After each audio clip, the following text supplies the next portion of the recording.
EU troops say their presence in eastern Chad has sent a signal of power to troublemakers. There have been no rebel attacks in the area this season. And EU soldiers have cultivated a close relationship with the local population. The Polish contingent even helped build a primary school and contributed materials. Still, battalion commanders say there's no room for complacency. For this moment, fortunately, the situation is calm and stable, but all the time we just must be aware that everything may change.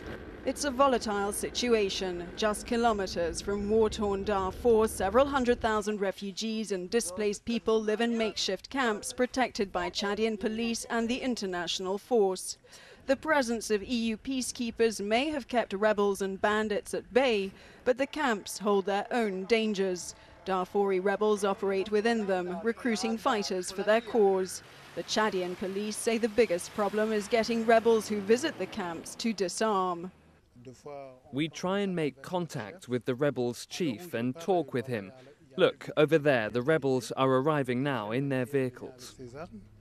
Another threat looming over humanitarian operations, camp rebellions.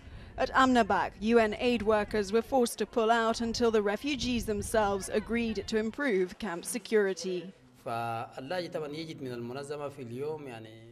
the 4-month absence of aid, we were in a critical situation. We, among ourselves, divided up the rations by gram and by mouth. There was a misunderstanding between the refugees and the aid workers. We are the witnesses of what happened in Darfur. We remember the consequences of no food. EU troops insist working with the local police and population is essential to keeping the peace.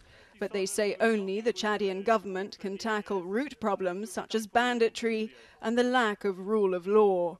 With possible waves of new refugees on their way, the UN insists without security there can be no progress.